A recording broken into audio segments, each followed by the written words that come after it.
வணக்கம், welcome to சாமி spoken English. Daily use sentences நாம இந்த வீடியோலையும் தொடர்ந்து பார்க்கலாம். நம்பர் 1, நீ சொன்னதை திருப்பி சொல்லு.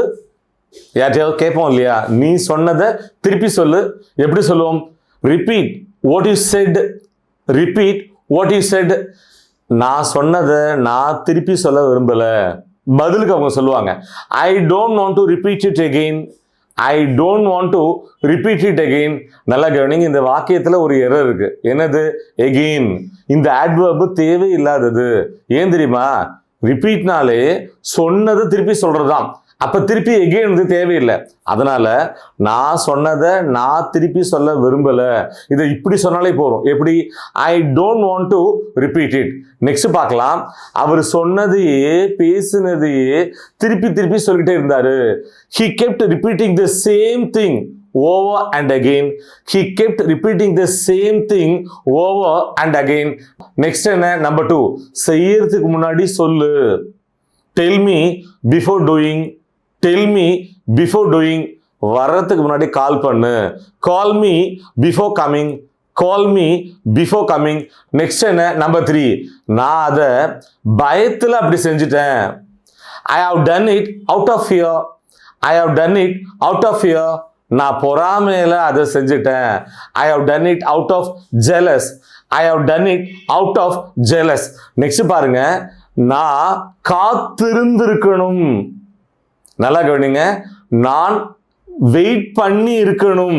வெயிட் பண்ணணும் அல்ல, நான் வெயிட் பண்ணி இருக்கணும். எப்படி சொல்றது இங்கிலீஷ்ல? I should have waited. I should have waited. நீ இந்த மாதிரி செஞ்சிருக்க கூடாது. You shouldn't have done like this. You shouldn't have done like this. Next பார்க்க போறோம். நம்பர் 4, அவர் சொல்றத நான் கேட்டேன். I heard him say. I heard him say. Next பாருங்க, உங்களுடைய நேர்மையான வெளிப்படையான ஒளிவு மறைவற்ற கருத்தை நாங்க கேட்க விரும்புறோம். I want to hear your candid opinion. I want to hear your candid opinion. நல்லா கவனிங்க, கேண்டிட் இந்த அட்ஜெக்டிவ்க்கு வெளிப்படையான, நேர்மையான, ஒளிவு மறைவற்றன்னு அர்த்தம். நெக்ஸ்ட் பார்க்க போறோம். நம்பர் 5, ஹஸ்பண்டுக்கும் ஒய்ஃபுக்கும் சண்டை. எப்படி இருந்தாலும் கடைசியில் தோத்து போறது யாரு? ஹஸ்பண்ட் தான். என்ன சொல்லுவாரு? தோத்துட்டு நான் பேசாமலே இருந்துக்கிறேன்ப்பா. அடிக்கடி சொல்லுவோம். எப்படி சொல்லுவோம்? I prefer not to talk. I prefer not to talk. உங்ககிட்ட பேசி எந்த பிரயோஜனமும் இல்லை. there is no point in talking to you. there is no point in talking to you. யாராவது வந்திருப்பாங்க, யார்ட்டையாவது பேசணும்னு சொல்லுவாங்க.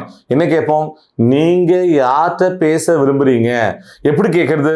who do you want to talk to? who do you want to talk to? சின்ன பிள்ளைங்களுக்கு அட்வைஸ் பண்ணுவோம். என்ன advice பண்ணுவோம்? எதிர்த்து பேசாத, பதிலுக்கு பதில் பேசாத, வாயாடாத. எப்படி சொல்றது? don't talk back. don't talk back. Next பார்க்கலாம். ஒரு காலத்துல அவங்க ரொம்ப க்ளோஸா இருந்தாங்க.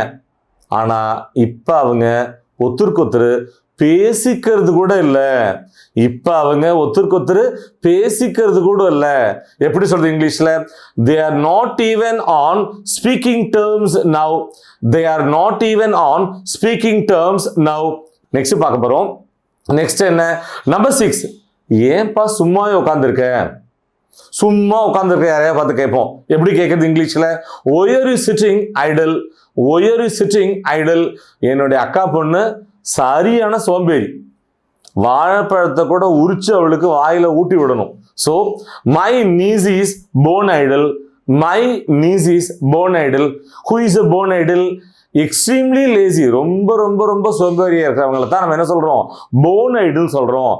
நெக்ஸ்ட் பார்க்கலாம். உன்னுடைய பொன்னான நேரத்தை சும்மாவே இருந்து கழிக்காத.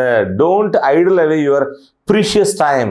Don't idle away your precious time.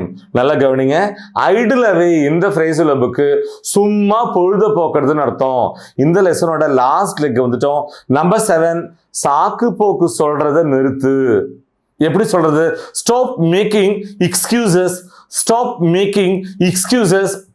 என்னுடைய கருத்தை வெளிப்படையா ஒளிமறைவு இல்லாம சொல்றதுக்கு மன்னிச்சுக்கோங்க, ஆனா அது தப்பு. Accuse me to sound off, but it is wrong. cues me to sound off but it is wrong. நல்லா கவனிங்க. sound off இந்த phrasal verb-க்கு என்ன அர்த்தம்? நம்மளுடைய கருத்தை தைரியமா, வெளிப்படையா, நேர்மையா, ஒளிமறைவு இல்லாம உறக்க சொல்றத sound off-னு சொல்றோம். My dear viewers, daily use sentences இந்த லெசன் உங்களுக்கு ரொம்பவே ஹெல்ப்ஃபுல்லா இருந்திருக்கும்னு நாங்க நம்புறோம். மீண்டும் அடுத்த பாடத்தில் சந்திப்போம். Thank you.